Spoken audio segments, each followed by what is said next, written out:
This is not fake news out of New York City. New York City's Commission on Human Rights has released a new legal enforcement guideline that bans the use of the term of illegal alien by employers, housing providers, that includes hotels, and law enforcement.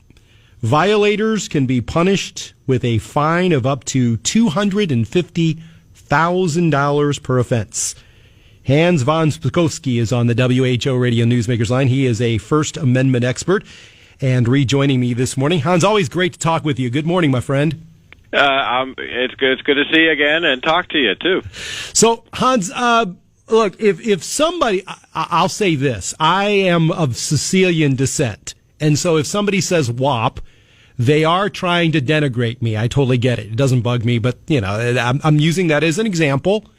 But illegal alien is a term that's recognized as a proper term, isn't it?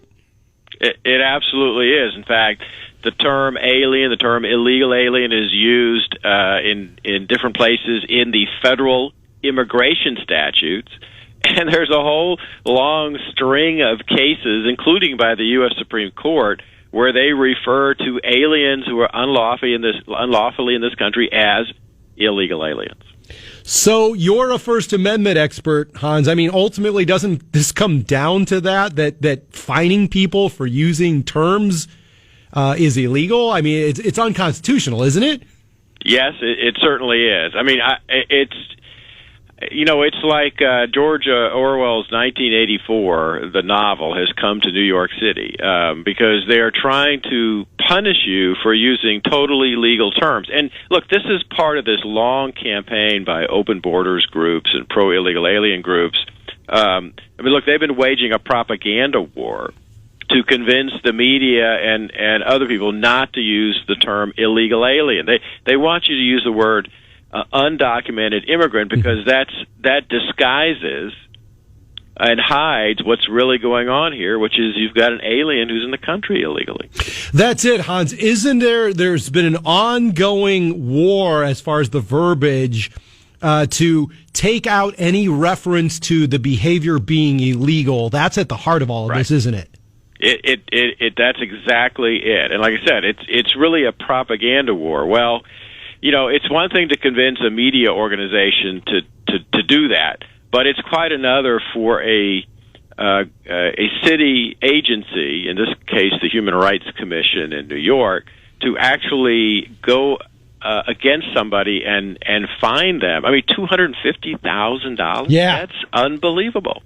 Well, and you've written a column on this, Hans, and you say in one point in your column, New York City makes it unlawful to refuse to provide housing to illegal aliens. And so, bigger picture here, if you've got politicians out here who want to extend all of our government services to folks who are here illegally, you've got to get it out of our mind that they're here illegally, right? And we're just being compassionate. I keep hearing that word being used. That's the ultimate goal of this propaganda war, am I right? No, you're exactly right. And what they're also trying to do is they're trying to extinguish the line between citizens and aliens who are here illegally. They want that line to disappear. In some places, like San Francisco, they're even giving them the right to vote in local elections. And Hans, because you do a lot of study of the First Amendment, you do a lot of talking about the First Amendment. There was a column this weekend in National Review by Kevin Richardson, one of my favorite columnists, that said, "We're all Tipper Gore now." Because have we ever lived in a time where you've seen more and more people say, "Look, stuff I disagree with, we need to find excuses for why people can't be allowed to express them." It really seems to me, and I don't want to be a panicky guy, but it seems to me like the First Amendment has never been under this level of assault. Am I overreacting to any of this? Oh, no, I don't think you're overreacting at all. And, it's just going to get worse in the future. And the reason is that, look, we have all these kids now who, from kindergarten through 12th grade and now in college, are being subjected to all these restrictive speech codes that say to them, you can't say anything that somebody else might disagree with or find offensive. To heck with the First Amendment. And look, these folks graduating from college, they're all going to end up where? In the media, in government, and they're going to have this warped idea that the First Amendment really shouldn't people to say anything they disagree with. So it's just going to get worse. Yeah. I hate to think of that, but I also agree with you. That is Hans von Spakovsky. He is a First Amendment expert. Hans, it's always a pleasure to talk with you. Thanks very much. Sure, thanks for having me. There's just a desperate effort now, because that, to eliminate that darn Constitution's role in our lives, where people can express ideas that you don't like.